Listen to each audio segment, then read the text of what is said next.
All right. And we are back.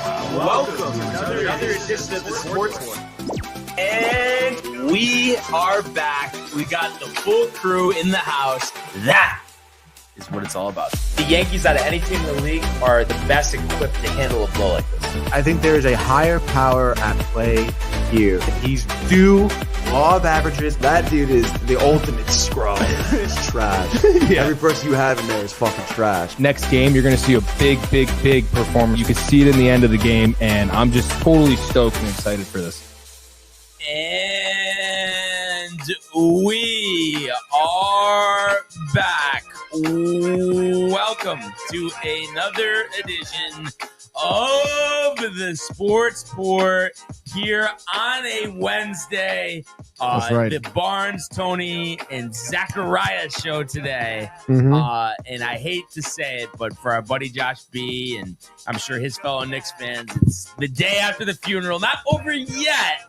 But obviously, that's kind of the dagger going down 3-1 after the loss in Indiana last night. Yeah. No, yeah, dude, it is. It's sad, I would say, for Knicks fans, which is tough. I'm sorry, Josh. But I mean, you never know, dude. You never know. But I mean, with the way the Pacers have been playing, the pace that they've been playing at, dude, I mean, they obviously been doing a really good job. So it does feel like it's out of the grasp of the Knicks at this point, dude. Yeah, no, I mean, it really does. And it just, you go back to game one, because obviously even last night, I mean, you felt like there was an opportunity for the Knicks to win. They don't. And then, you think back to game one, if you had won that game, it's a tie series. Instead you're left with, why not us? Right? Why not us, dude? Yeah, I guess so. Hey, man, there's other things to be happy about. The Mets and Yankees won, though. You got that to go for. Yeah, but for our Knicks fans, it's right? Not. But it's baseball season didn't start yet. Yeah. That type. Not comparable at this point. It's tough. You get it. It's just we can't necessarily relate just because it's just not not high up on the list for us, unfortunately. No, it's not. I mean, listen, it's a good game. It's been a good series. It's been a good NBA playoffs, to be honest. I mean, the Knicks especially have been very exciting. Obviously, the series against the Pistons was definitely worth the watch. I mean, Pistons could put up a good fight, and obviously the surprise win over the Celtics. I mean, that was like some of the best basketball I've seen all season, Right. So, I mean, a lot to be proud of, I suppose. And again, I'm not this is the swan song over here, but I mean, it does. I mean, kind of is, I guess. Yeah, but you win one at home. Then what happens? You just steal one on the road, but it just 3 in a row is tough in the playoffs. 3 in a row is really tough, dude. And again, I mean, like Halliburton's been playing just out of his god over there, right? Really backing up the choking sign. Yeah, no, it really has been, and even other supporting players. I mean, Siakam's been good also for the Pacers, and it just seems like right now, I mean, the Knicks have a little bit, I don't want to say identity crisis, but just like what they're putting out there on the court, like they're not really exactly sure, I guess it seems, how to play. I mean, right now, Brunson seems like what the Pacers, like, I guess their strategy of kind of grinding down Brunson has been working. Right. He seems to be getting, he's gassed, honestly, quite frankly. And then the rest of the team can't really adjust. And we talked about the threes defending that, and they didn't really do that very well down the stretch of the game last night. So it's like, it just seems like everything's going the Pacers' way, man. Yeah. Yeah, no, it really has. I mean, what a run they've been on. So we'll see. But 1 game away from elimination. Now, Zach, have you been dialed in watching these games? Were you watching them last night? Yeah, it was. I don't want to say it's over, but it's over. It's over. Yeah.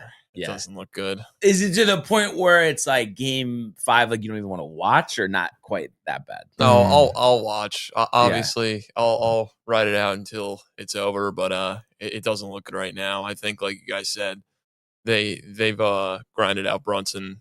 Yeah, he looks gassed out there, and honestly, like I don't know, their strategy last night, like.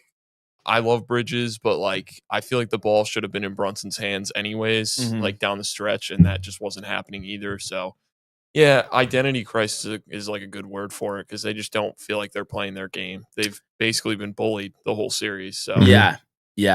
And I don't think that it's improbable that they win game 5. It's just like, well, what happens when you get to game 6, and even if you were lucky enough to make it to 7, just such a tall hill to climb. You know? Yeah, no, very tall, dude. It's just like we said. I mean, it doesn't really seem things are going their way. I mean, I don't know, dude. Watching like Obi Toppin hit that big 3 last night, I'm just like, wow, like yeah, and he's been jamming all series as well. Like, yeah, dude. Yeah. I mean, I'm sure he's got a little bit of like revenge in his head too. You know, he's being a little former team facetious. here. I think he's being a little facetious with the ball right now, dude. So, so yeah, dude. It is unfortunate, obviously for the New York fans, for this area too. I mean, it is.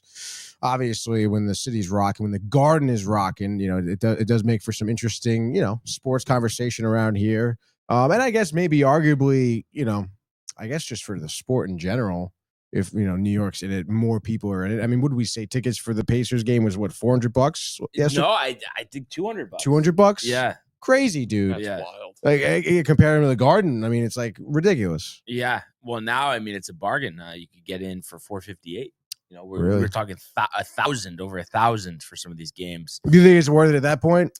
I mean, if you're big into the Knicks, right? Mhm. I mean, this is your opportunity. It's like Yeah. a similar discount you got going to Game 5 of the World Series. But I mean, if you're big into the Knicks, aren't you just kind of like salty at this point, or you think that there's salty, like, but I think there's something like, you know, you think about it for like your perspective, whether it's the Mets, the Rangers, like if there's an opportunity to go to a discounted Mhm. playoff game, I mean, you probably want to go. oh yeah, I would clamor for that, dude. Maybe if it's 3-0, maybe not, unless Yeah. it's like, you know, $100 or something, Mhm. like $50, something like that. But for a couple $100, 3-1. I mean, if Yeah. it was over 1,200, I mean, probably makes sense. Yeah, it You know? probably does, dude. And honestly, I'd probably say more so for the Mets, honestly, than the Rangers. I'd rather Yeah. go to a losing Mets playoff game than a Rangers one. But all these years though, you've said you'd rather see the Rangers. No, that's what I mean. Yeah, like I'd rather like knowing that they're gonna lose. Like, I'd go to the like I'd be 'cause so you're saying disgusted with the You Rangers. wouldn't be able to handle it. No basically. thanks, man. Yeah. I'll stay at home. So I mean, hopefully they can at least, you know, make this interesting. We'll see. But I do see we have a bunch of comments. We're gonna get to those. Yes. Let's go, dude. Bukta, is Bukta in the house? Oh yeah. Yes, Bukta's in the house. Let's Not go, batting dude. leadoff today though. A little sleepy today. Yep. Starting off with Brian Barnaby. Oh my gosh. I don't know that guy. Who's this guy? Says now there's a title. I mean, Rodón, the accent over the O. I mean, that's just a full respect. That deserves a standing ovation. 7 scoreless, dude. 7 scoreless. I mean, Come on. 10 strikeouts too. I mean, There we geez. go. Good outing. Mary Materiel says All good right. morning. Good morning. Good morning, Mom. Josh B says, yo, what up, family? Says, Knicks breaking my heart yet again. Yeah. Sorry, Josh. Also says, Barnes, you wrote that title, didn't you? You know, you would think, but it was all Anthony. All Anthony. Ernie says, you're Yeah. Michael Bukta asking about the early start. Come on, Michael. Always needs to be in the loop. Yeah. Why? He Why? does. He You needs know? to know, Right dude. now, Why? Right now. Ernie says, barbershop and DTV. Says, what a better combination. Oh, he's at the barbershop. I thought about the movie Barbershop. Yes, I kind of did think that for a second. Yeah. I wasn't sure which way it was going.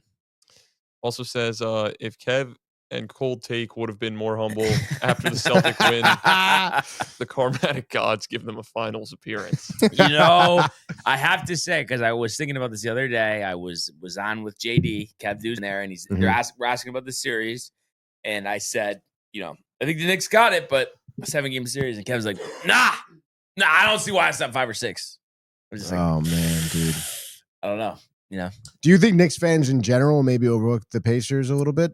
you know what I think it was? I think they knew that the Pacers were a good team, Mhm. but I just think they were thinking, well, I mean, if we could beat the Celtics, why can't we beat the Pacers? Yeah, no, I totally agree. Dude. Which, I mean, does make sense, but at the end of the day, you got to execute, and they haven't. You know? Yeah, no, you're right. What else we got? Comments? We have one more comment here. There we go.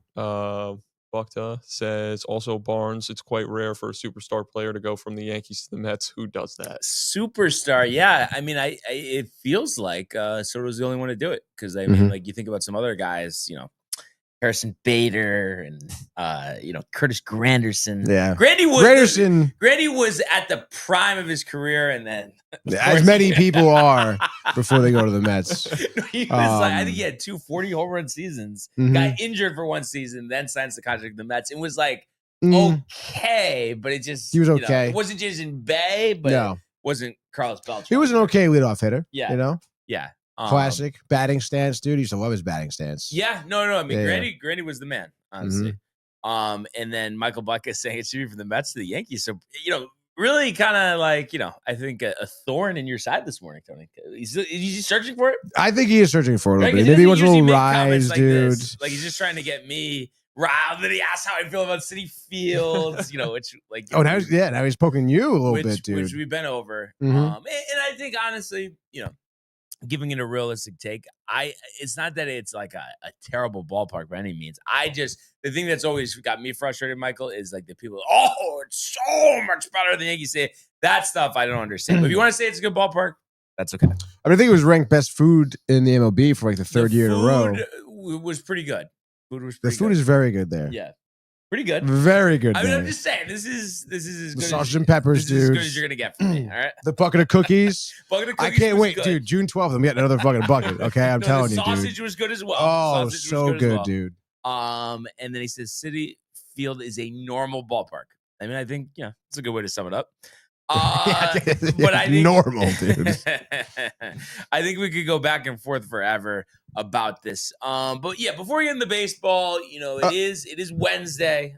So we do have the Memorial Tournament starting tomorrow. So that's Dublin, Ohio. Jack Nicklaus founded this tournament back in '76. So this has been a while. An invitational tournament here. And obviously a signature event on the PGA Tour. And I don't know if you saw this, but I saw something on X how it seemed like Jack didn't necessarily like how Rory did not give him a call to let him know he wouldn't be playing in this tournament.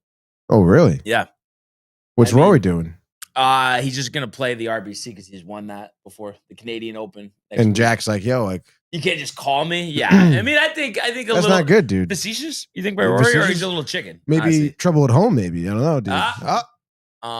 But kind of interesting, kind of obscure, and with these high purses too, it is almost surprising because we just saw Scotty Scheffler do the same thing, playing the Byron Nelson, but not the Truist before he ultimately won the PGA. But you would just think the higher purses, all the golfers are gonna, play in these events. But I think when you're to the level of Scotty and Rory, probably making enough money where you can afford to do that. Yeah, no, I get that. But obviously, Jack just wants his phone call, dude. Yeah. I mean, I don't think it's. I want my phone call. I don't think it's too much to ask. But nevertheless, I think it's going to be a great tournament. You look at the length of this course: 7,392 yards, a par 72, and we do have a $4 million prize share, $20 million purse. So same. Financial numbers as last year. And speaking of last year, Scotty Scheffler had his 5th win of the season at this tournament, a 1-stroke victory over Colin Morikawa at 8 under par.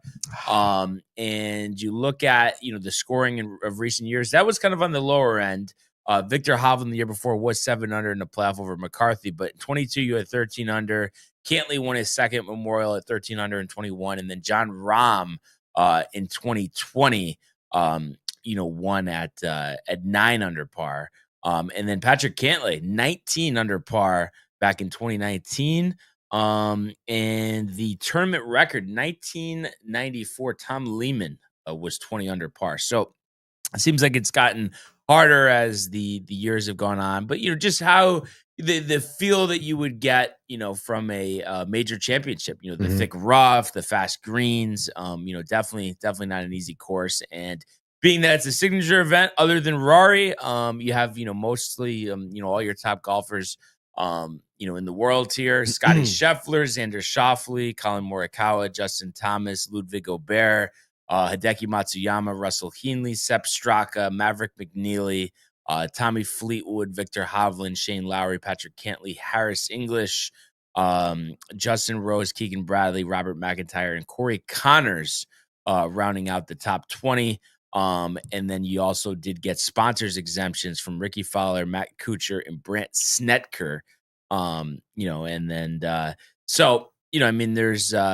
not as big of a field this week, but obviously a lot of quality golfers. So kind of interesting. And I think, a lot of them are using this as their tune-up, for the U.S. Open in a couple weeks.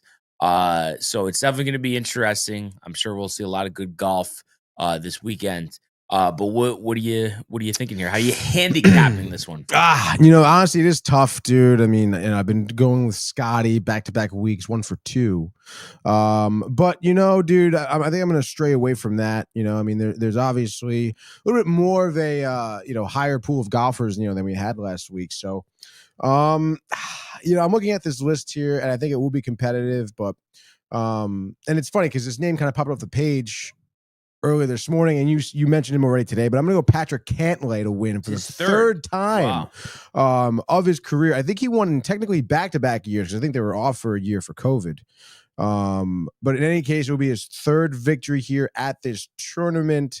The age 33 golfer here, three of his 8 career wins, or 2 of them, excuse me, coming from this tournament here. 3 top 10 finishes this season. So obviously not a lot of good golf this season. And 2 of those top 10s that came early on, the Genesis, the Amex, dude, but tied 4th at the Truist. Then unfortunately was cut at the PGA back-to-back 74s, but I'm feeling a bounce back. He knows the course. He knows this tournament. And I'd say why not for the second time of his career, he wins this one in a shootout. I say he defeats Morikawa in a shootout here. 14 under will be the number we're looking for Patrick Cantlay. And then I guess for a sleeper, I guess I'll go with JJ Spawn. Why not? Excuse me. Obviously having a pretty solid year, 4 top 10 finishes this season. We've seen him be very competitive in a number of tournaments, and obviously, where did he? I thought he had a big win this year. No. He lost in a playoff with Rory at the Players. At the Players. Yeah. Oh, that's right. Play Shootout second. No shootout, week. Dude. That's right, dude. A little late on that one, but I don't know. It felt like the right time. No, yeah, it did, dude. So give me Spawn as my sleeper. I'd say maybe 11 under. Okay. All right. No, that's solid. He's definitely, played some good golf this year for sure. So this is kind of interesting for me. A lot of different directions to go, and I've whiffed, on this pick before, but he was runner-up last year. And it just seems like, here we go saying this again, but he's just so overdue for a win. And I think he gets it. I'm going to go with Colin Morikawa. There we go. Currently world number 4. And I just think we're due to see him put together 4 solid days of golf. And I think the course will play hard like it has in recent years. And I have him winning at 11 under par. No shootout, but 11 like that under par. Yeah, there we go. and then as a sleeper here, I guess I'm really, really digging kind of deep. But I'll go with Cam Young. Okay. I think a guy that we all felt like, has the talent, but the facts are he's 28 years old and he doesn't have any wins. So it's just like he's been close. I think it was a runner-up finish at the Open Championship a few years ago, but just has not been able to punch his ticket. So I think if he does win, I think he has a crazy week and he wins at 14 under par.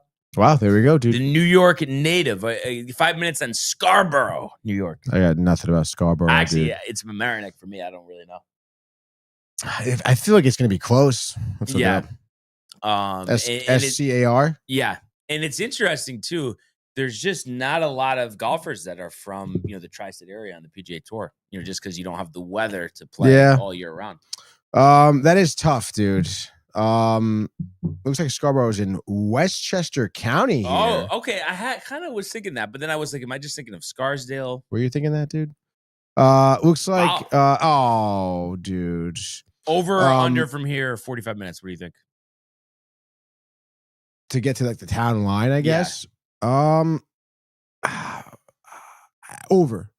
I mean, right now it's 9:52 in the morning, so an hour 16. But if you were to come here, no traffic, 58 minutes. There we go. So that's not bad. Yeah, not too bad. You want to go visit his childhood home? I wouldn't mind playing. Oh, what's actually hilarious? You know what it's right next to? You just mentioned this place. Austining? Yes. Oh my God, dude. We were right there. Ossining right here. Scarborough That's right here. hilarious. Ossining. Dude. June 12th. June 12th. Ossining. June We could 12th. go. We could. And then we did get a couple more here. I think Michael Buck started with nothing special about it, talking about Citi Field. He hasn't even been there, dude. It's interesting. He doesn't usually go in on the Mets like this. Yeah, dude. Is that really what he said? Yeah. Yeah. And then what else we got? Yeah, Michael. When were you there, Michael? What'd you eat? What'd you have? What'd you sit? Buck Details. also says Dodger Stadium is way better. Yeah, but I mean, it's just the annoying Dodger fans. Plus, I know they were doing some renovations there, but very old. Like the seats could use an upgrade. I mean, don't eat for a week if you're gonna go sit in the 300 section. Let me tell you. Wow. Yeah, that's tough, dude. Cool place though, but it's like you need some modernization. You know. Kev Du also says, "Let's go. We want the smoke." Hey. Refs can suck a BBOD. Yeah, he's been big on that this week in the chat. It's like tune it down a notch, maybe. But I don't know. Before we continue with the comments here, and I think Rick was saying this morning on DNR, but I think obviously the refs weren't great, as Tony would say. But I don't think it's like, oh, the refs call it a different way, they win the game. No. To me, that feels a little delusional. I mean, yeah. I mean, it's tough, dude. I've heard a lot of complaining about the refs, and like people are like, "What even is a foul anymore?" You know, sort of deal. But like you said, I mean, you can't really just be banking on that. Yeah, because you're losing. So that just kind of my thought there. What else we got? Ernie says, "Shitty Field isn't a ballpark; it's an entertainment center." Oh, Tony has to go straight face in that one. I mean, come on, Ernie. No, Ernie knows what he's doing, I dude. do feel like from opening day and then, what's kind of transpired after that, I've really gotten all of this stuff out of my system. And I just plan on, going on the 12th, handling it very professionally. Yeah. No need for right, chirps. dude. No, absolutely not. There's going to be Record it. Please record it. All right, dude. I mean, you tell me there's not going to be something said to Kev Du or to Johnny, especially when Ernie's there? Like, absolutely not. I don't know. But you know what it is? No, you know. But you know this. Cold Take and Kev, arguing with them about the Mets. I mean, it's not fun. Honestly, it's really not. Like, if maybe Ernie's chirp and I just want to do like a ha-ha type of thing, that's a little better. But just I mean, it's just too much of it in the chat. What's a ha-ha type of thing, Brian? It's just like, you're kind of tight, but what's going on right now? Like, I don't know. No. Buck just says, Barnes, I ain't gonna lie to you, I don't want to waste my money going to Citi Field. It's too typical of a ballpark. Yeah, I mean, Michael, you don't go to many baseball games as it is. Michael, what are we talking about? You got to go to Yankee Stadium.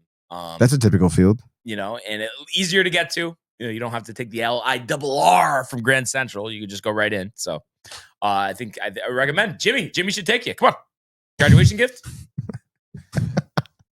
Fuck talking about Citi Field again, says, I've been to Citi Field too many times, went there with my dad many times. And I honestly have been there too many times, to be honest. Well, next time your dad goes, tell him to take me, okay? Because I'll appreciate it. Thank you. Was Jimmy wearing the Mets jersey that time? Oh my God. Yeah. It must have been. It's like, I don't know. I was like 7 years old. My dad put the jersey on me. He was tight, though. Yeah, he was. How dare you ask me about that?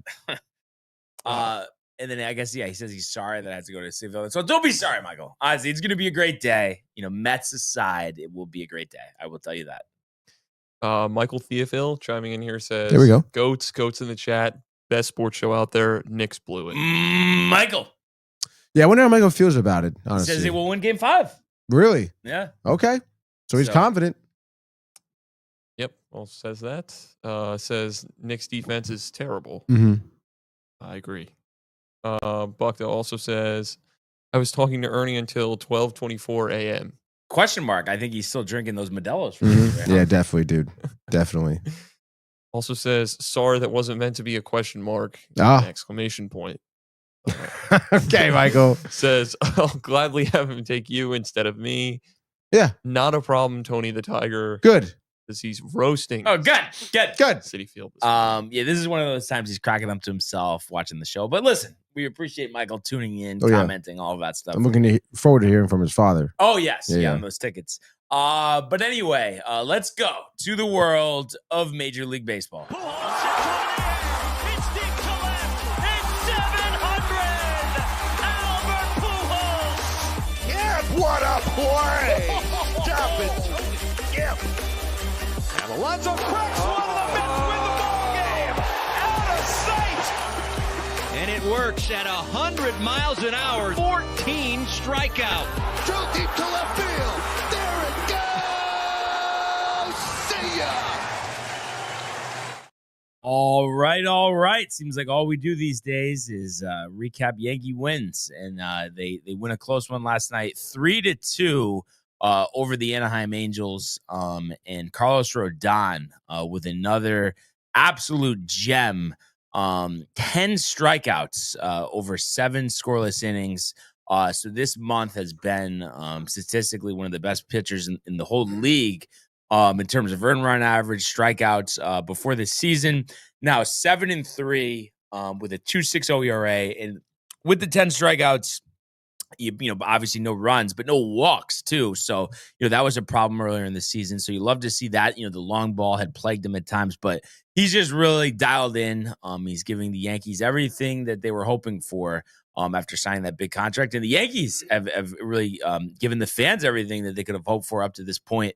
34-20, 7-game lead in the American League East. And I believe it's like 15 out of 18 games they've won. I mean, just an absolute heater right now. And, you look at the game summary here, so first inning on offense, nothing going on both sides. And Rodón did, work around a 1-out single.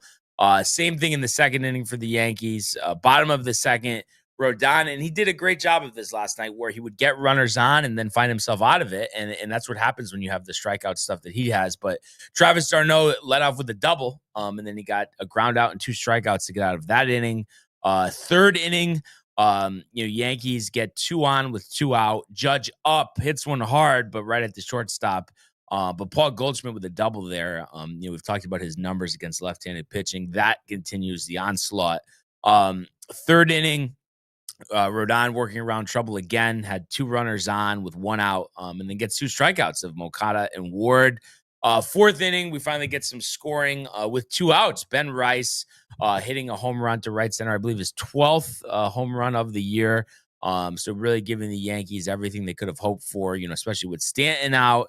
And obviously his return, you would think, will be within the next month. So there's been a lot of conversation of how the at-bats are going to fill in. And we could talk about this after, but I kind of think, Grisham, kind of cooling down a little bit. So I think they might dial back his playing time. And I just think Dominguez should be in the lineup more often than not. And, we'll see what they do, but that's kind of my thoughts. So 1-0 going to the bottom of the fourth, another 1-2-3 inning for Rodón.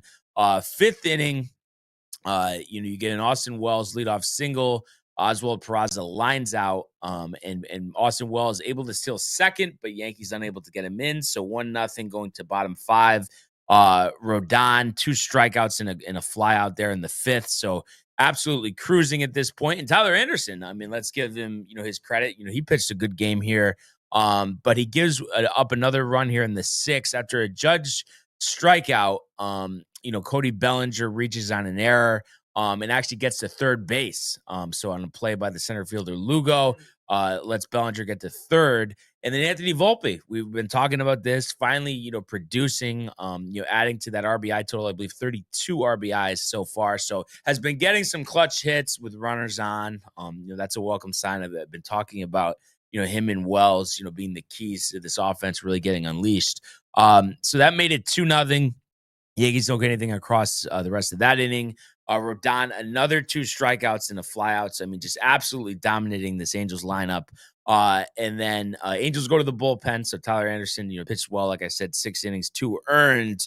And they go to Hector Neris, the former Phillies closer. He strikes out Austin Wells, but then gives up a home run to Oswald Peraza. Hammers it to center, 408 feet. Kind of just kept going. Michael Kay seemed a little surprised on the broadcast that it went out. But that gave the Yankees a 3-0 lead. Peraza's 3rd homer of the season. Rodón works around a 2-out Joe Adell double to strike out Chris Taylor. So 3-0 going to the 8th inning. The Angels go to Detmers out of the bullpen. And he works around a 1-out walk to Volpe, who actually gets caught stealing. And Ben Rice strikes out. So Bottom 8, Jonathan Loaisiga in 1-2-3 inning, gets a strikeout and 2 groundouts. 9th inning, Yankees on offense get a Peraza and Goldschmidt walk, the intentional walk by Goldschmidt, but Grisham follows out. So Grisham was cooled down that much where they're, intentionally walking, to get to him. So you go to the bottom of the 9th, and it was interesting because we had talked about this, in our preview yesterday, the fact that Luke Weaver had thrown almost 50 pitches the previous 2 days, and then the fact that, they threw him in, to Monday's game in a non-save situation. So they were left with Devin Williams closing it out. Obviously, Fernando Cruz on the injured list. And, second or third pitch here, Moncada, the former top prospect in the Red Sox organization, it's a home run on the changeup down and into lefties. If you don't get a lot of movement, that can get hammered, and it does. So that makes it 3-1. So you're thinking, geez, Devin Williams, here we go again, 9th inning. He gives up a single to Taylor Ward after that, but fortunately gets 1 out on a Darnell fly out. Rignifo, though, singles to center. So now you got first and third, 1 out. Joe Adell ends up hitting into a fielder's choice. Anthony Volpe makes a nice play, just gets him at second base. There was a replay review on this, but he was determined out. So 2 outs. And then fortunately gets the dangerous Logan O'Hoppe to follow out to third. So it gives the Yankees, like I said, their 34th victory of the season, now 16-11 away from Yankee Stadium, and their 7th straight series win. So we talk about, the grind of a baseball season, and all you want to do is win series. The Yankees have won 7, but obviously none bigger than the upcoming Dodgers series starting on Friday. So it'll be nice after today, a day off, obviously short travel. Up I-5 or whatever it's called. I-5.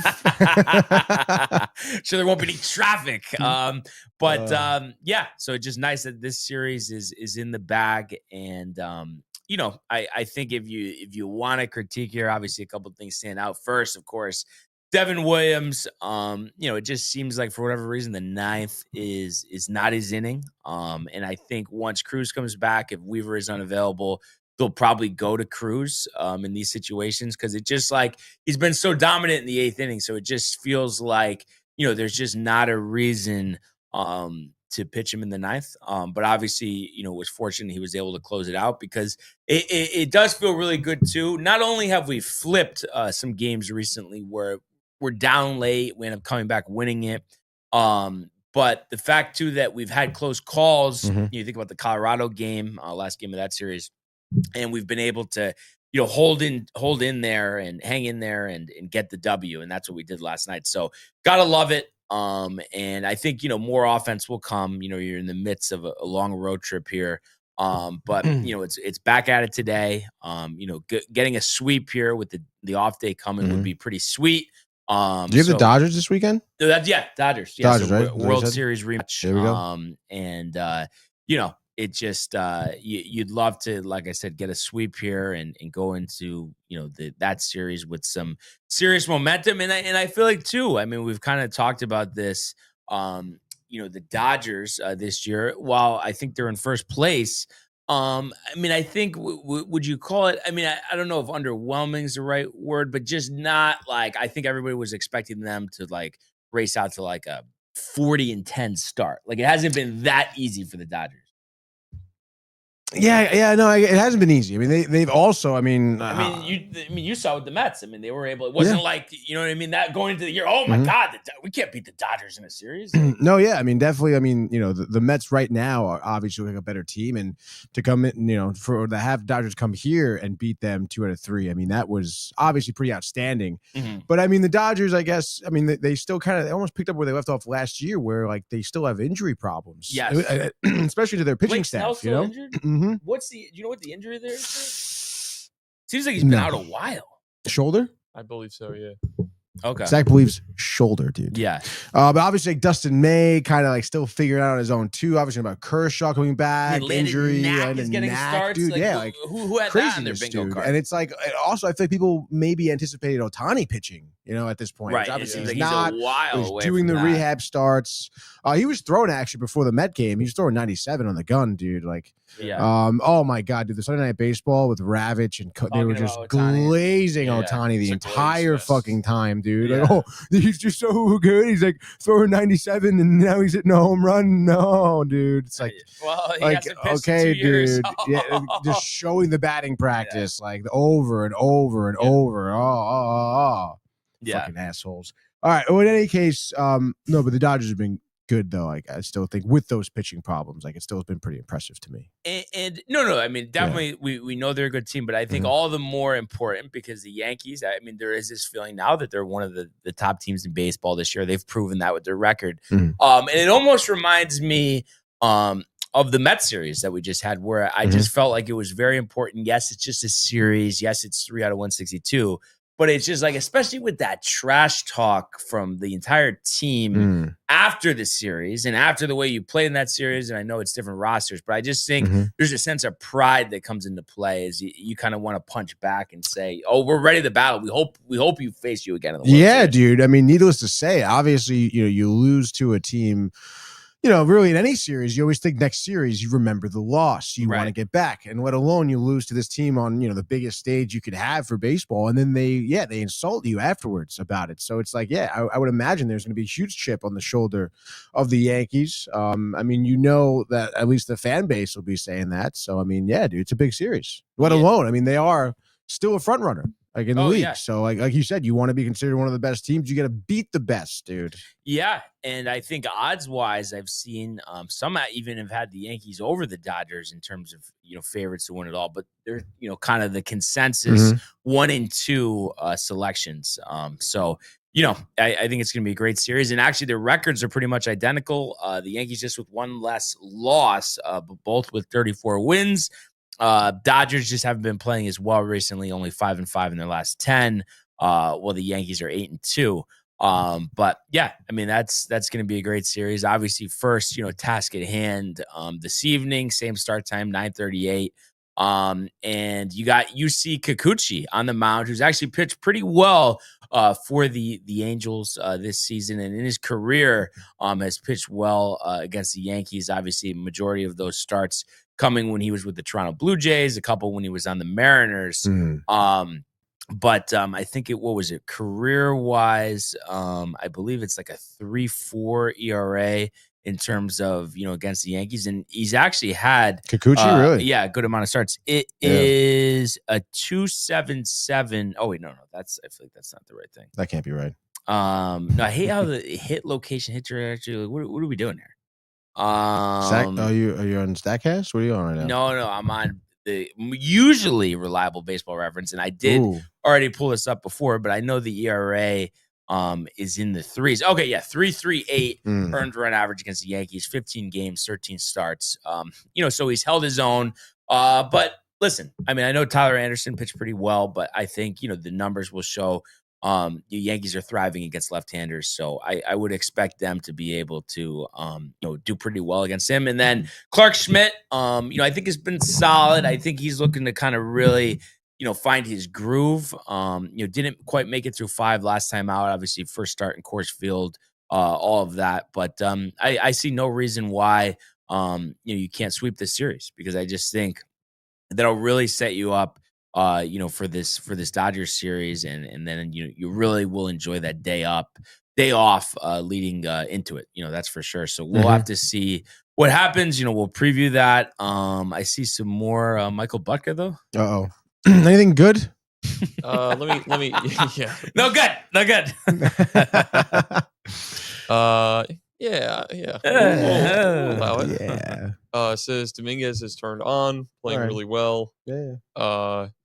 Says Barnes, I love Meredith, and then says 15, 30-minute drive from Angel Stadium to Dodger Stadium. I mean, maybe if you're taking a helicopter, Michael. I mean, it doesn't sound with the traffic. I mean, it's definitely like an hour, probably. But nevertheless, I mean, there's a close proximity there. And also looking ahead, for this Dodgers series, you got Fried, Gonsolin, Warren and Knack, and Yarborough and Yamamoto. So some good pitching matchups. I would say really, everybody other than Yamamoto? Knack have been pitching well. Oh. Yamamoto. Gonsolin, I don't think has been great. Yamamoto's been good. Yeah. No. That's Yeah, what yeah. I meant. I meant that Yeah. all these pitchers recently have been pitching well. And Gonsolin, a 4.68 ERA. I know he's had the last two were bad, but then he had 5 scoreless inning before. So I think he's working his way back. I know he had an injury last year, but I think overall though it'll be a great pitching matchup. And these, and also too, besides the World Series, they I think took 2 out of 3 from us at Yankee Stadium last year, and I was there for the game. We lost by like 10. Tommy Kahnle gave up a grand slam, all that. So you definitely want to impose your will. But like I said, it starts with the game tonight. But excited about what I've seen, and want to keep the good times rolling. And speaking of good times, the Mets. What do you know? A win over the White Sox last night. That's right, dude. A huge win over the White Sox last night. Nice 6-4 win. Obviously, we're going to close out the series sweep tonight, dude, or today, I should say, because they moved up the game. I guess it's supposed to rain. Yeah. So they moved the game up to 1:30, 1:15 or whatever. 1:10. Was it a 1:10, night dude. game or was it a 4:00 game? I think it was a 7 o'clock game tonight. Yeah. It was a Yeah, 7 it was supposed to be 7 o'clock. Okay. So massive push up, dude. Which I don't know who that's going to affect, maybe more or less. Doesn't really matter, though, because in terms of the win last night, you had McGill on the mound. I think going into this game, he had a 3.74 ERA, which is the highest actually out of the rotation of the Mets, which is pretty great. But obviously, we were on the track of kind of a good spot to get right, to be honest, because the past 3 starts of McGill have not been very desirable at all. He's serviceable. He really only had 1 bad inning, I guess you could say, later on. But I guess we'll start off in the first, where he does give up a solo shot to Vargas, a 2-run shot to Vargas, which was a little alarming in my opinion, because again, you don't really want to give up homers like that early on. Tauchman, who was walked earlier on before him, scored on the 2-run homer. So it was 2-0 to start off the night for the Mets. And again, for McGill, like I said, the walks have been a problem. So it's to see Tauchman get walked, and then Vargas, which I think it wasn't really a bad pitch. It was a high inside fastball, but Vargas just had quick hands and pulled it. So what are you going to do there? 2-0. You get Benintendi to line out and Cuero to ground out to end the inning. And then wouldn't you know it, dude, the Mets answer back here, bottom of the first. Who else but Pete Alonso with a 2-run blast of his own after Nimmo reached an infield single, which was great because this is the second time now, because we saw it against the Dodgers. Ohtani homered in the first inning, Alonso the very next. Answering back immediately. Alonso's 11th homer of the season. Like I said, it tied the game just like that. And then after that, the hits were plenty. The Mets go on to hit 7 consecutive hits, including a Jared Young 2-run homer of his own, first as a Met. Beatty, who I mentioned, got a single before that, was on first. So you love to see that out of Young. And I think especially now, at this point of the season where, Vientos hasn't been really hitting. Obviously, Marte, in the DH role isn't really great either.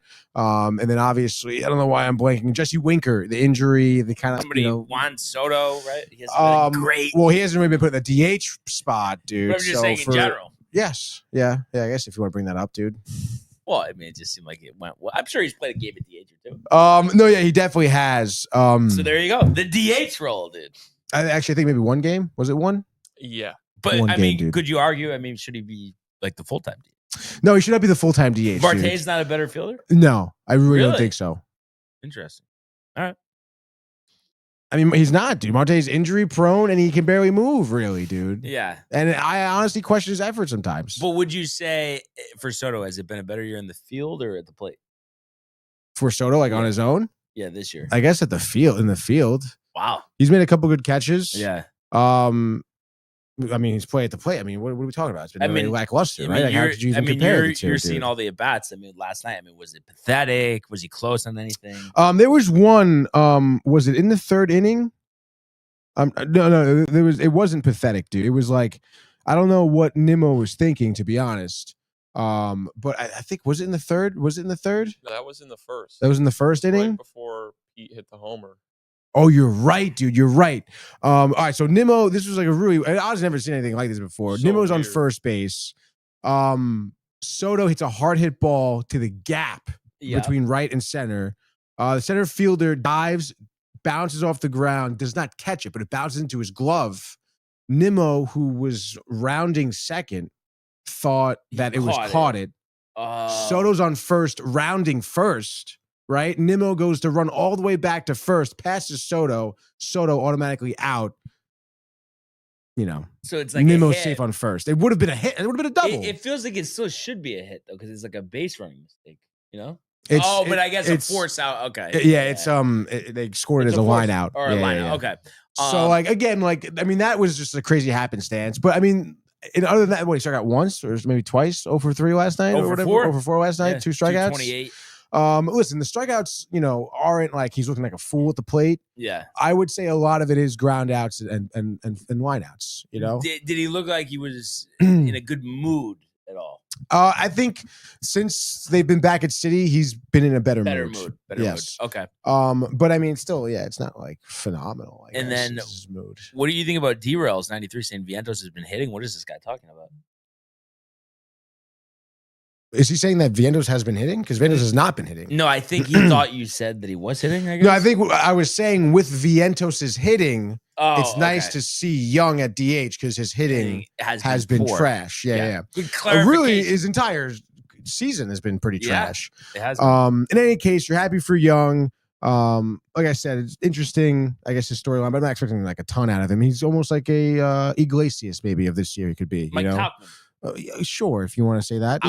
Outfielder. Better comparison, right? I guess. I mean, I was in terms of like maybe like the fan base lifting Iglesias he's up. He's as good as Iglesias? No, probably not. Iglesias was ridiculous. I mean, with 330, right? Yeah, unbelievable. I mean, the fielding, the attitude, the clutch hits, dude, the average, the oh my god, I mean, it was. Yeah, I don't think Young, is that his name? Young? Yeah. Is going to be performing at Citi Field anytime soon. You never know, dude. You never know. Some of these players, maybe rappers, they're in high school, but they kind of gave it up for whatever, dude. Yeah. In any case, at that point, it's a 4-2 game. I mentioned the 7 consecutive hits there in the first. Absolutely dialed in, was great. Ended on a Lindor ground out to second for Cannon to get out of the inning. And it was crazy because other than that, Cannon actually his last 2 starts, I think he had like a 3.5 or a 3.3 ERA, like pretty solid, kind of coming into his own. But then a tough first inning, obviously, for him. And now we can go, I guess, to top of the third here. McGill still dialed in. At this point, I think that he did kind of settle down. And I really enjoyed what he was throwing in terms of his fastball. 95, 96, but just accurate, pinpointing those corners, dude. And you got a lot of White Sox batters just fanning on it, which was great. And then you see the occasional slider blown away. Slider actually was really good. It had a lot of like late reaction, which was great, dude, because obviously it looks like it's in the strike zone, and all of a sudden it just dips out, and then dude. So changing speeds, changing planes. Yes, right? dude, getting some confidence back. And McGill, we're used to seeing his first couple starts of the season, Yeah. And of course, some good defense helps also.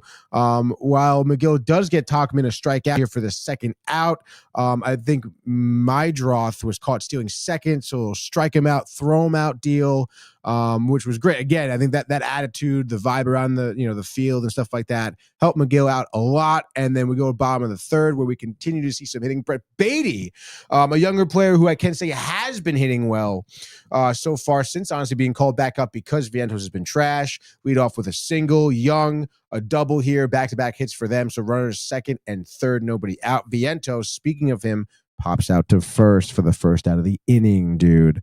Then Jeff McNeil, a nice sac fly to right, scores Beatty, makes it 5-2. Alvarez flies out to center to end the inning there. So the score was 5-2. And at that point, I guess we can go jump to now the top of the 7th. Sure, dude. Or I guess really maybe top of the 6th, I guess is worth mentioning because that's when you did see McGill get into some trouble. Leadoff single given up to Tauchman. Back-to-back strikeouts on Vargas and Benintendi, but then walks Cuero and then walks Palacios as well. So again, it just seemed like later in the game, McGill goes back to his like location problems, the back-to-back walks with runners in scoring position. You walk yourself into a jam. Playing with fire, dude. Mendoza has none of it though. Pulls him. And then brings in Buteau. So for the second time, I think in 3 outings, Buteau is asked to get the third out of an inning with the bases loaded. So a couple of high-level situations that Mendoza has chosen to go to Buteau with, kind of surprising to be honest, because I don't have a ton of confidence in him, but I guess for the second time, Buteau has answering, getting Sosa to fly to center, but it was to deep, oh my God, center. Kind of on the edge of your seat a little bit, but in any case, I think Taylor did make the out. So to get out of the inning, so Buteau, great job there. Not so much of a great job in the 7th inning, though, that he does give up some hits here. With one out, gives up a hit to Taylor. And then Mydrick grounds out to fielder's choice. Taylor is out at second here. And then this is where, things, I guess, maybe don't necessarily his problem, but gives up another single to Talkman. So runners first and third, okay, with one out, I guess, at this point. And I don't know what happened with Alvarez here, because I want to say it was like a fastball that was at shoulder, maybe chin level to Alvarez, and just like he misses it and gets past him. Oh, wow. And because of that, Mydroth scores 5-3. And it's just like, I don't know, that was kind of weird. You're bugging at that point? Or? No, I wouldn't say bugging. I don't know, dude. Again, the thumb injury really questioned. He also got hit really hard in the elbow. Yeah. With an at-bat last night. So, like, I don't know. Anytime Alvarez gets hit at this point, I'm just kind of like, damn, dude. Is this another big injury? Is this another big injury? And it's like, I don't know. Maybe he's trying to compensate for his thumb. That's why he's maybe trying to look to get the webbing of his glove, which is why I went past him. Very odd, dude. An oddity, if you will. It's not necessarily Buteau's fault there. And then he gets kind of like screwed again on some defense here. I know this was a hard hit double to left, but I don't know. Nimmo like just never had a beat on this ball. And it hits the wall like 5 feet to the right of him, Yes, it just didn't track it properly. Yeah, I don't know if it was just the wind or if there was like some type of glare somewhere, but he's like almost running backwards as if the ball's going to go over the fence and then hits the wall like over there. So I don't know. I mean, obviously it would have been an easy catch for anybody, but it's still like if he was tracking it, like I've seen him make harder catches. Instead, Vargas double scores Tauchman, and then all of a sudden it's 5-4 like that. So, some bad defense, unfortunately, for Buteau, because it would have been a good outing for him. If not, I'm sure. I mean, if those are 2 outs right there, like he would have given up no runs, for his outing. But speaking of giving up runs, we get an insurance run here. Bottom of the 8th, Lindor gets his 31st RBI of the season with a nice single to left, scoring Acuna.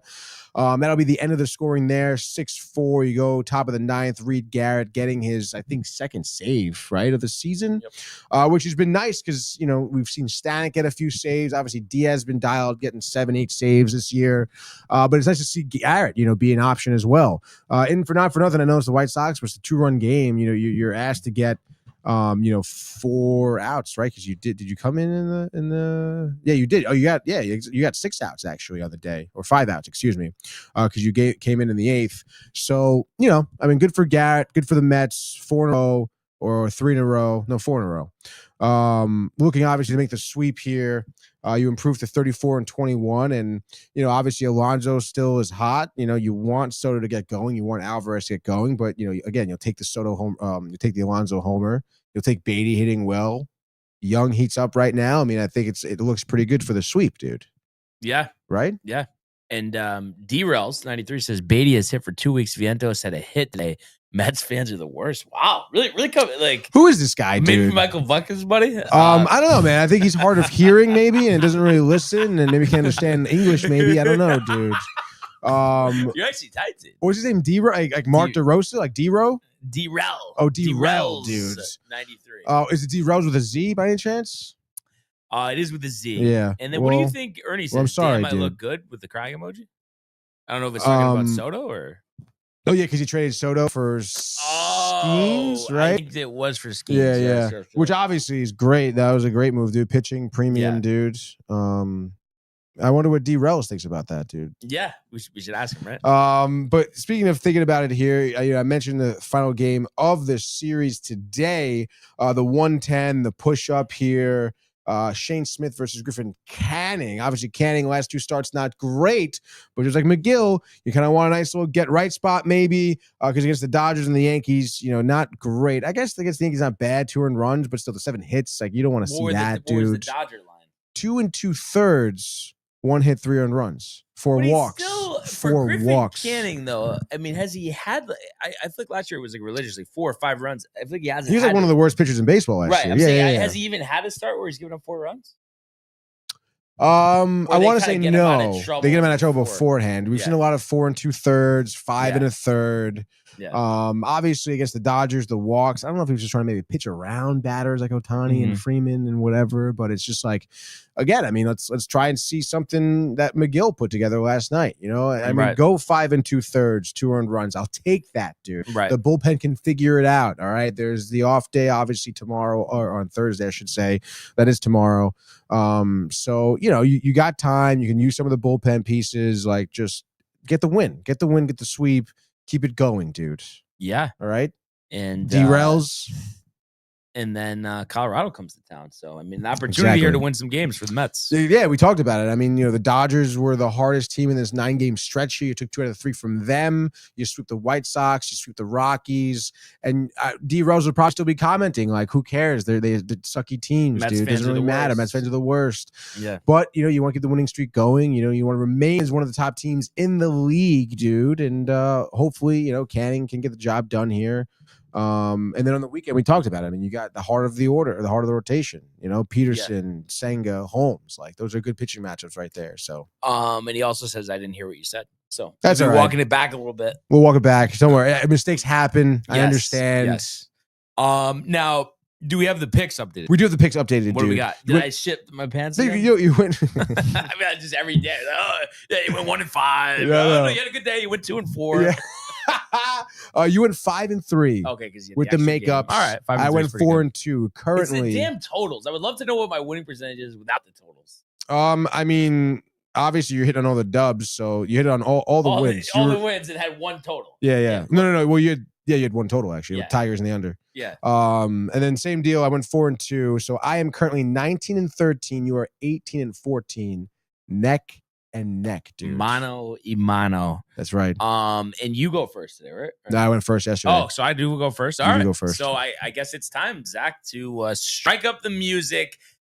We are back to a 6-pack MLB pick segment here, brought to you by the Hirsch Law Firm. And of course, we're going for the sweep, and we're going to Angel Stadium, 9:38. Clark Schmidt opposed by Yusel Kikuchi here. Yankees minus 155 on the money line. And yeah, I just don't see any reason why this isn't a sweep. I think Clark should be able to bounce back. He's had a couple outings this year, or a few outings, where he's gone into the 6th, and I think he should be able to do that today. I like him for 6 innings, 2 earned runs, and I'd say give him 6 strikeouts. Not a huge strikeout guy, a little more than 1 per inning this season.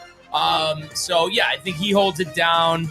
And I think the difference in this game finally is the offense fully backs up the pitching staff. You know, maybe you don't even need to go high leverage today, because I think Kikuchi, Goldschmidt at the top of this lineup, Volpe's starting to find his form. Judge, you would imagine, wants to hit one deep here before they head to Dodger Stadium. So I'm going to say it's a great offensive performance from the Yankees today. And I think they handily will win this one. Let's say 8-3. So that would be the Yankees and the over. I should write that down, huh? Yeah. Damn What'd it. you have? Yankees and the over, dude. It was the Angels and the under, right? Stop. Sorry, Yankees over. Oh, I got a lot going on here. I'm trying to focus on my picks. You know, dude, I got a big game, dude. Big game today, just like you, dude. The Mets also looking for the sweep, the broom, dude. And it's gonna be early today. 1:10 start. Lineup's I already love that. out. Lineup is out, Vientos dude. Vientos in. DHing. Oh no, watch Beatty out. in as well. Beatty in. You love to see Beatty at third base. Defense way better than Vientos this season. Love that. Also see Terrence getting the catching There you spot go. here. Obviously, the quick turnaround in games. Alvarez, the rest. Been Terrence, by the way, through 91 at-bats, a 275 batting average. Why not? We'll see his second homer today. I forget already who the pitcher is. Shane Smith on the mound for the White Sox. Thank you very much. We saw Alonso get his 11th homer yesterday. We're going to see Lindor get his 11th, and it's going to be a leadoff home run. Love to see it. Been yearning for that for a while. I feel like none of these batters probably have seen Shane Smith. He's absolute nobody. Don't even worry about him. But Mets go up 1-0 early. Griffin Canning, serviceable 6 innings, 2 earned runs, limiting the walks. Not a ton of scoring opportunities here for the White Sox. And I know I got Lindor hitting well. I got Torrens hitting well. I could probably see Soto. You know what? Tail end. It's the sweep. It's the sweep. Why not, dude? Give me Soto his 9th homer of the season as well. We'll make it a 2-run blast at that, giving him 26 RBIs on the season. Don't let him get hot, all right? Beatty, probably a 2-for-4 night, a couple singles, maybe a ribby, who knows? Mets go on to win this one, though. I don't even know who you'll see in the 9th. Won't be Diaz because it won't even be close. Mets win this one. I'm going to say 7-2. So that would be Mets, and that would be the over, buddy. All right, and we're going to keep going here with the sweeps. The Chicago Cubs with an opportunity to do that tonight in the Windy City, Wrigley Field, Colorado Rockies. Tanner Gordon opposed by Matthew Boyd. Cubs won the first games of the series, almost similar to the Yankees series, other than that middle game. Close games, winning in extras last night, walking it off 4-3 in 11, and then won the opener 3-1. I think this one is a little more decisive. How about Seiya Suzuki now leading the majors with 50 runs batted in very quietly there. But I think they get to Gordon early. I think Boyd delivers 7 strong innings, maybe 200 runs. Like that. But the Cubs hang 8 on the Rockies here, so they win 8-2. Give me the Cubs in the over. Cubs in the over. I like that. I got Boyd in my fantasy team, actually, so I need him to do well. I guess, where do we go here? Do I go to the Stros? I don't really love McCullers there, dude. And you got Sevy pitching, who's not been great, but oh no, dude. Some of these pitching matches I don't like, but you know what, dude? I'm gonna go with the Brewers. No, I'm not. No, you know what? No, I am, dude. I'm gonna go with the Brewers. Why not? Let's go to Milwaukee, dude. The Milwaukee Brewers are hosting the Boston Red Sox here. You got Brian Bayo on the mound, 4.08 ERA, matched up against a Freddie Peralta. He has a 2.55 ERA on the season. He is 5-3. Brewers, I guess sitting at 500, trying to keep their head above water here. Has been doing well, you could say, against the Red Sox. They are looking for the sweep, keeping it in the themes of sweeping, Brian. I say the Brewers are going to get this sweep here tonight. Career against Freddie Peralta for some of these batters on the Red Sox have not been good. Trevor Story 1-for-6. Rafael Devers 0-for-3 against Peralta. So some of their better hitters not doing well. So you have to see that, and I think Peralta can give you 6 scoreless innings here. Yelich. Speaking of players getting their 11th home run, also give me Yelich, the 11th dinger. He's on your fantasy team, right, dude? I'm pretty sure he is, dude. So I say Yelich gets the job done here. Reese Hoskins, a couple hits as well, with maybe a run batted in. Brewers going to win this game. I'll say 4-2. So give me Brewers in the under there, dude. Sweep it. All right. So no sweep, but a rare series win here, especially on the road. But give me the Pirates. Paul Skeens on the hill. Watch out for Gallon. 3.5, 236 ERA. Whip under 1. Gallon 5.25, 136, 3-6. But yeah, I just think all it is very simple.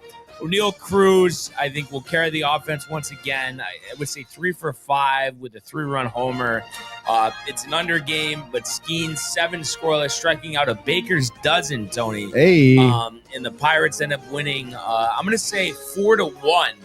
So give me the Pirates in the under. Pirates and the under there, dude. And I'm sorry, for the Cubs, you had the over? Over. I knew it. Over. Overcook, dude. And then for my last, I'm going to write this down first before I even say it, Brian. I don't know about the over-under yet, though, but give me the Rangers here. Let's go to Texas. Why not? If I could just find the game here. Yes, dude, Toronto. Looking here to win the series here, and it is split right now, 1 apiece. Blue Jays won game 1, 2-1. Lost game yesterday 2-0, dude. So obviously low scoring here. Do I go with the under? It looks like they had it undecided here for a second, but it's been announced as Eric Lauer, dude. Getting the start here for Toronto. Max Scherzer, where are you? He's still injured, bud. Looks like Lauer here, don't know much about him, but getting his third start of the season. Somewhat of an opener, I guess, because of the injuries Toronto has here. Last time out, Tampa Bay, 4 1/3, 3 earned runs, giving up 2 homers. Not good for the long ball here, especially in Texas. You think Garcia, you think Jung, you think Langford, you think the long ball. I say he gets run out of town here. Lauer gives up 4 over 4 innings. Tyler Mahle, I don't know if I'm pronouncing that right, but he's 5-2 right now for the Rangers, a 1.80 ERA, a whip at 1.03 here, 60 innings pitched. He's had 43 Ks, so I guess a contact pitcher, somewhat you would say. I think maybe a little bit of contact here from the Blue Jays, but not for nothing, dude. Dalton Varsho has been somewhat underwhelming, I would say, this season, last season as well. Give me the Rangers winning this one. I'll say 5-3, so that would put it at 8, which would be just at the under. Give me Rangers in the under for my third and final. And just like that, that's your 6-pack MLB pick segment. Love so it, like we dude. said, going for a few sweeps today. Let's get the job done. Fucking Dalton Excited Varsho. for the game later on, that's for sure. Yeah, me too, dude. But it is time for the Immaculate Grid.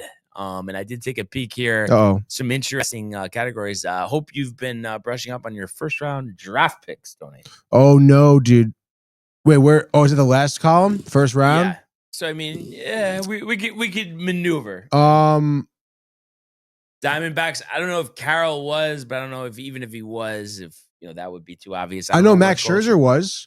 Max Scherzer. I know that. You think just go with it? Yeah. I guess not everybody thinks him with Arizona. Yeah, right? Yeah. Let's All go right. Max Scherzer, dude. Hopefully it's not anything over 20, really. 5%. I think. Well, there we that's go, pretty dude. Good. I'll take 5. And then 30 save season for Oakland. Let's do Blake Trinan. So top middle. Blake Trinan, that's a good one, dude. You don't think of him on the A's, but I just remember the wild card game against the Mm-hmm. Yankees, 2018, I believe. How much was that? 2% there. There we go. And then an old friend here for the Blue Jays. How about Billy Koch? So middle. And Billy Koch. I'm pretty sure Wagner was a first round draft pick. Yes, I think that's a good one. 30 saves. Yep. Yeah. So Billy Wagner, bottom middle. Good old Billy. Billy. And then what is that? Played outfield? First rounder? Right field. Right field. Oh shit. Okay, right field. Did Kelnick play right? I think Pete Crow was only center field. I feel like Kelnick has played right, but hold on a second. Hold on. Hold the phone. I don't know many other draft picks. Judge? I know. Come dude. Come on, dude. I mean, if you really want to, if you're that much of a fan, you sacrifice the grids. I'm trying to think. I guess you could have used Scherzer for Toronto. No. Toronto D-backs? No, you would. Just trying to be careful here for a second. Toronto D-backs. There's got to be a ton. Wait, Dalton Varsho is one of them. What, for right field? Oh no, I was thinking Toronto D-backs. Sorry. Oh, Toronto D-backs. Yeah, Probably do Dalton Grichuk Varsho. too, right? Doesn't Grichuk play for the D-backs? Middle left. Yeah, middle left. Or just search Varsho. and Dalton, yeah, I think it's DAU. DAU. That's Yeah. what. There we go. 13. All right. Grichuk maybe would have been better. And then let's see. So for right field for the A's, Terrence Long, Zach. Top right. Terrence Long. You remember Terrence Long? Did he play for the Mets? I think so. Yeah. Cup of coffee. 1%. There we Yeah, go. There we go. All right. So right field for the Jays. Just trying to think about this for a second. And even like currently, did Teoscar ever play right or no? He was always in left. I want to say always in left, but I'm not sure. Also, yeah, the first round draft pick for the right field. Just trying to think about all the guys That's so out annoying. there. Interesting. I mean, I feel like Kelnick played right field. I want to say he did, Yeah, dude. I guess try it. Jared Kelnick. I definitely can picture him in left, that's for sure. Yeah. If this is not good. Just do Kalelnik. Yeah, Yeah, it's- it's felt weird. Kelenic. There we There go. we go. Yeah, there we go. Oh, Let's nice. go, 0.4. That's a dude. snipe. How much? 0.4. Oh, no way, dude. Mets should have kept him. Yeah. Should have done it. I probably prefer Pete Didn't Crow, though. Starling Marte play for the A's and the Diamondbacks? Definitely Diamondbacks. Pretty sure he was on the A's. I want Yeah, to say he's on the A's. Yeah, do Starling Right? Marte top Yep. left, probably 29%. Well, should we see Swami maybe? Do we have a Swami sighting before we I put mean, him there? wait. There's got to be something else in there. A's, Diamondbacks. Year on back, Rondell White first in right field. Huh? I don't know what first round pick. Oh, but that we already Already did that too. passed that. Yeah, we don't need you there for Swami. Is it Marte, Ernie? And also the right field for Toronto, Sean Green. Right field, Toronto, yeah. Sean Green. Yeah, Hammered. it's SHAW, former Met. Mm-hmm. MLB 3%. 04. I was playing him in. There we So go. this is a pretty good. But I didn't realize Billy Wagner was 23%. How did that slip by? Shit. Billy Wagner was 23%. Yeah, that Fuck. makes sense. Yeah. So I guess we're doomed anyway. He just says Marte Marte. or Eric Chavez. I didn't realize Oh. Chavez was on the Diamondbacks. I guess do Chavez, right? I mean, It doesn't really matter, I guess. 89 score. Boy, I'm starving 63. right now. Yeah. I'm gonna definitely house some of those Pacers. Oh yeah. Quick grid. dude. I mean, no one got hurt. I think. Hey, first round draft pick is tough, dude. Yeah, it is. It is. But hey, listen, what are you gonna do? We just know, Yerny's riled. Let's go Yankees. Let's get the sweep. Let's go Mets. The sweep. Yeah, Mets with a big opportunity there. Oh, and we did skip over these year back. He answered run away, but Michael Bucket said there'll never be a ballpark I hate more than Fenway. Fenway is literally a haunted mansion. I will say, Michael, I think just there's a couple of things. I mean, the seats are terrible. I mean, I was just making fun of Dodger Stadium. Literally, I sat in right field a couple years ago at a game, and it's like home plate's there, and I'm sitting like this, like with my legs like tucked together. Like it's just like it was so uncomfortable. So that's something they need to update. I like Lansdowne Street, the bars. So I mean, you want to say the annoying Red Sox fans? I mean, I'll give you that. So I think it could be updated. But I mean, Yankees, Red Sox, it is a good vibe. Obviously, the whole bless you. Just got to win. That's it. Thank you. And then Ernie says, "Let's fucking go Yankees," and Michael Buck, fuck Boston. Right on, brother. But yeah, let's pick up some wins tonight. Keep the good times rolling. And let's go to the world of the National Hockey League. Here he comes. McDavid shoots. Top shelf. He scores. Captain with the overtime winner. That's the nail. That's a world-class hit right here. Tomsky stepping. Rink Washington made the full split save. Are you kidding me? Turn. Side of the net. Between the legs and they score. Filthy. David Pasternak. The silver trophy to the Golden Knights. And will the silver trophy maybe be going to the Edmonton Oilers, taking that commanding 3-1 lead with a victory last night over the Dallas Stars? I think to the surprise of many, maybe not specifically last night, but just the fact that they've dominated this series. The Stars, you could say, were equally as hot as Edmonton coming into the postseason. But a dominant 4-1 victory here, putting on the finishing touches there in the third period. But have a chance in Game 5 to go to their second consecutive Stanley Cup final. And they had some spread out scoring here and 2 empty netters in the third. You don't usually see that. But Draisaitl had his 7th on a power play in the first. Robertson did answer in the second, on a power play of his own 1-1. But after 2, Corey Perry is 6. So he's actually played a big role for Edmonton in the postseason. And that was a power play goal as well. So 2-1. And then, like I said, the 2 empty netters in the third to make it 4-1. So just kind of interesting too, a lot of talk about the much maligned, Edmonton goaltending defensive situation, but not only have they been scoring, but their defense has really stepped up here in the series. Defense, goaltending specifically, dude. Yeah. I mean, dude, Skinner faced 18 shots the first period from Dallas, so it wasn't like Dallas didn't come out, trying to challenge Skinner. He was just rising to that occasion. And I mean, it obviously is great. I mean, that's a great thing to have right now if you're an Oiler, because you have great goaltending consistently for the first time in a while. I mean, last series, Skinner's getting pulled every other game, it seems, for Pickard. All right.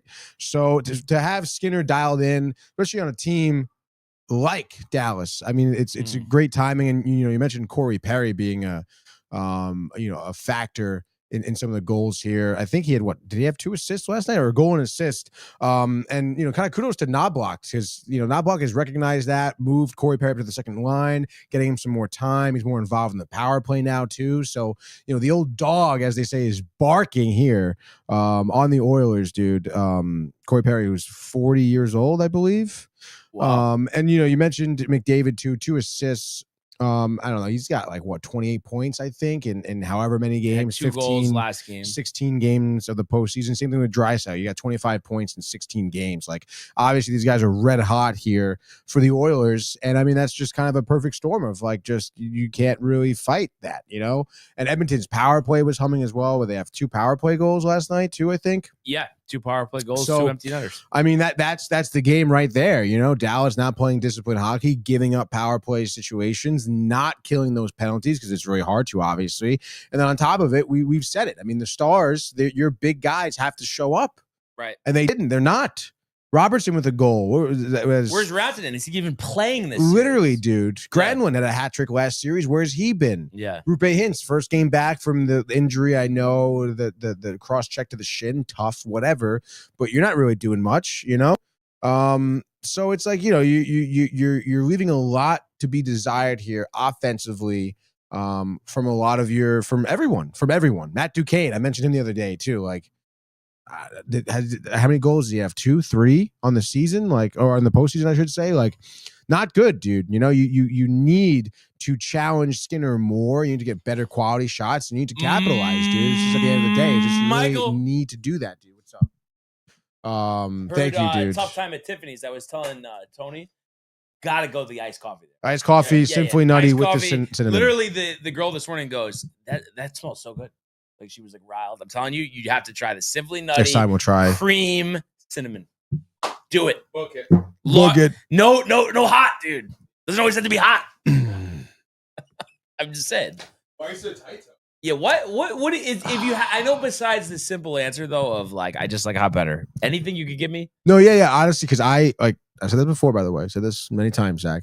I drink a cup of coffee over hours. Yeah, that's gross. I think that's your problem right there. For the most part, you that's drink what I do. a cup of coffee on hours, but you have 10 beers in an hour. I don't understand that. Those different things, dude. Try having 10 coffees in an hour, Brian. All right. So especially for something, especially something like ice, by the time I get to halfway down, it's watered down. Okay, but what about the beginning part of it though? Oh, it's very good. Comparable, no, it is delicious. Iced coffee is great. I do frequent it at Donut Inn. So why don't you go iced coffee, no ice, and then pour your little rations and then put the rest in the fridge, right? Yeah, I guess I could do that. Can I get iced coffee, no ice, please? At that point though, oh my God. What I really should do is get a hot coffee, a cold coffee, and slam the cold one, and then you have the hot one, I guess. But it's then it's you could slam it. You're being a little baby about it. But we will try the Simply Nutty, dude. We're gonna go for it. We're going for it. I think it deserves a full short video type of absolutely thing. And not for nothing to redeem Tiffany's too, right. Because it's just maybe we'll get a smile out of the lady working there, right? I mean, maybe somebody will clean a little bit over there, dude. You ever look around in that place? Oh, you really think a little dirty? Where though specifically? Counter? Everywhere, dude. The counter is clean. There's not stains on the counter. I mean, is it food? But it's food? Is that what you're talking about? Yeah. You look back to the food area, even the sit down areas, even the floor. I think just dude. With service and environment, you are meant to have some type of special food critique, right? I mean, you yeah, kinda I guess are. so. Yeah, I mean, I think that would go viral. yeah, I guess so. And I could join in on it too. I'm I sure would say. people would have a lot to say about me. Oh yeah. Oh yeah, dude. Absolutely. Also I missed this. Michael Bucca had said Yankees Red Sox is better at Yankee Stadium. I mean, yes, I mean everything's better at Yankee Stadium, Michael. I guess it's just like I appreciate the rivalry. And then also, I've mentioned this before, there's unfinished business there. I would love nothing more than to beat them in a postseason series and clinch at Fenway Park after what I had to endure at the wild card game of 21. So, like this coffee is so good. Like this hot right now, fresh. No water though? No, this is perfect, dude. This is all coffee, no ice, no water. Yeah. This is literally the perfect cup of coffee right here. I dude. have to say, because like I think it's good, Simply Nutty Cream at Donut Inn, but it doesn't even come close to this. It really doesn't. Like the hot coffee from there, it's like it's definitely still a little watery. And the fresh cinnamon, dude. I don't know. Yeah, but the watery part, they got to figure that out. Sometimes I don't know if it's like they just put too much milk in it, or maybe they're like. I think sometimes I just go there and it's like the last coffee in the pot or something. Like the last. So it's disgusting. Like not necessarily the best tasting. Well, it's crazy though because there was a time I think we were here for someone's birthday, some celebration. Me and Matt go get coffee. Surround wanted one, and I had the Simply Nutty with cream, best like I've ever had from there. Haven't been able to come close since. And I was like, this is so good. I don't understand what happened. You should go in there and tell them that. Like, about a year ago. About a year ago. I had Come in coffee. here. It's been shit since. But yeah, so I'm interested to see what you guys think about that, the iced coffee there. So Panthers have a chance to punch their ticket to the Stanley Cup Finals here. Talk about opportunities down 3-1. Tickets starting at $60 for the Lenovo Center. I haven't asked Joker if he's going, but I would imagine maybe just because he feels like the series is over, he's not going to go. But it is an opportunity, nevertheless. So, I mean, what do you think here? Puncher's chance? I mean, there's slight underdogs here, plus 105. The Canes are. Yeah. Which is kind of crazy at home. Yes. Yes, you got the good road shutout victory, 3-0 Florida. I guess you do well at home, the Hurricanes. Yeah. But I mean, not for nothing, you lost game 1 at home. You also got shut out game 2 at home. So, I mean, that doesn't really matter to me, in my opinion. Puncher's chance, but Panthers, I mean, we're probably talking something like game 1. Like, we're talking 5-2, 5-3 maybe. Yeah. Right? No, I I tend to agree. They're ready for that rematch with Edmonton. Yeah. And I can't wait to see that. That's for sure. So, we'll see what happens. That's an 8 o'clock game there. We talked about in the open, the Knicks going down 3-1 themselves here, 130-121 last night. Tried to claw back, but just not enough. What did they have it within 5 at the half? But the Pacers, just proving to be the better team in this series through 4 games. So life on the line tomorrow night at the Garden. I'm sure the fans will be into it. But it's just, again, they're just going to have to do a better job defensively against this Pacers team. Halliburton, huge 32-point triple-double. Siakam's been big in this series. He had 30. And then their three-point shooting was back. They shot 40%, made 13 three-pointers. And the Knicks pretty much matched that themselves, 12 of 28. But then you think about the other shots. That's where the defensive, lapses were. Yeah. And I guess because I didn't see Towns is injured. What's the deal there? Up? Is it? Yeah. Apparently he's like gone up and down knocking knees with people a few times. Oh, okay. Gotcha. I don't know. Like when I saw it, I was like, it didn't look that bad, but he seemed to be in a lot of pain. So his hand has been bothering him before. I mean, he definitely seems pretty banged up. Yeah. I mean, isn't everyone though on the Knicks really? Yeah. Like, yeah. Come on. Yeah. All those minutes. But I don't know. I wouldn't be surprised if they win game 5. After that, I mean, I think, it might be tough, but definitely feels like a missed opportunity, but it would be a good story if they're at least able to, extend the series. We'll have to see what happens, but, just would feel like losing in 5 would be a very big, missed opportunity. And the other NBA Conference Finals series is also 3-1. The Thunder with an opportunity tonight to go to the NBA Finals for the first time in 13 years. And I feel like they get it done. I know, it was close last game, and Edwards has been unbelievable, but I just think the depth of this Thunder team is just too much for them to overcome. 8.5-point home favorites here. Total set at 220.5. But yeah, I don't think they're messing around. I don't think this is going to go 5 or 6 games. I think, the Thunder here, close it out in 5. Right? I mean, Totally agree, dude. I mean, it's like you said, it's too much for Minnesota. Just not their time. could be next year. Could be next year. We'll see. Unfortunately for Randall, another postseason where he's coming up short. And I guess, listen, Edwards, long future for him, I guess, but obviously it's OKC's time right now. So Yeah, the depth is unbelievable. It's like you think about Shai, but then it's like Chet Holmgren's unbelievable. Mhm. Williams has been great. You got Lou Dort, playing a key role. As their well. big man, Hartenstein. Hartenstein. Yeah, Hartenstein, former Knick. Former Knick, dude. Yeah. It's just a lot to like there. But you think it's over too, Zach, or tonight? Yeah. Or Yeah, I think Minnesota had their chance, but you're not going to go back to OKC and get a win. yeah, I don't see it. The fans will be way too riled up there. So we'll see. Also, your mother here says, "Hi, fellas. Those Mets almost blew it last night. Sorry if you spoke about this already. Was working. Are you lounging in? As Ernie would say, the casting couch, the Birkenstocks. He's chilling.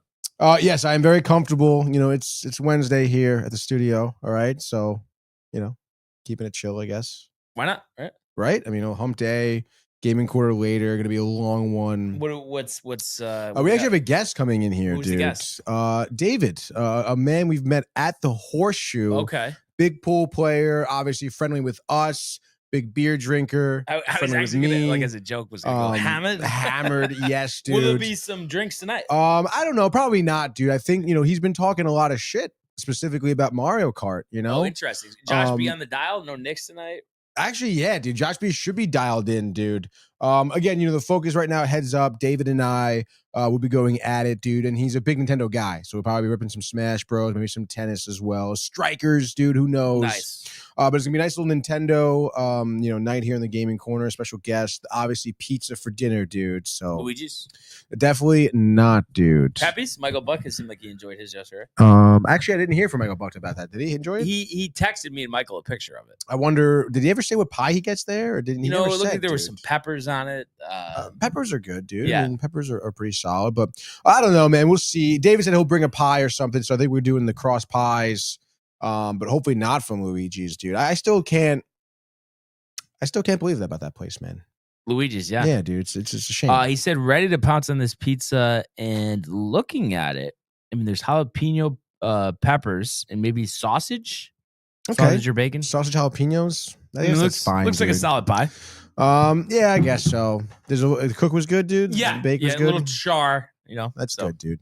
Yeah, and obviously hungry. Go for some char right now. Yeah, right. Mm-hmm. So good stuff. And how's the food situation? Did you share? I had some of the cheese ring yesterday, and Yes, definitely gonna have dude. something to go on the way out, Mary. Yeah, thank you. definitely the cheese ring, the apple ring in there, Yes. the pecan ring as well. Oh, see, the pecan ring is dangerous. That's unbelievable, like a dude. house in one sitting. Literally, dude. Yeah. But obviously it's plenty of, so feel free.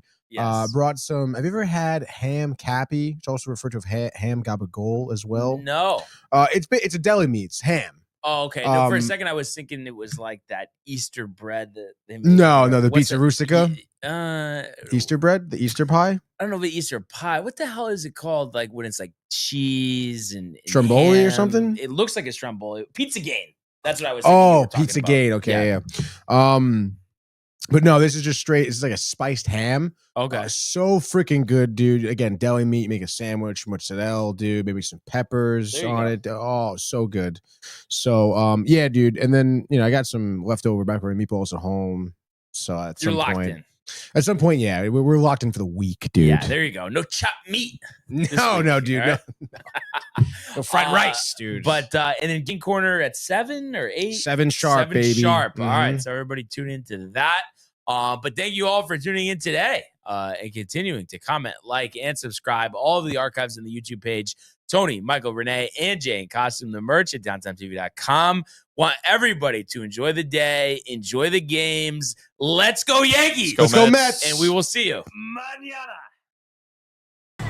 Hey guys, Tony here from Downtime TV checking in. I want to thank all our fans out there who's been liking, subscribing, sharing our content. You guys are the best. You guys are our bloodline. You make us love what we do. Thanks again.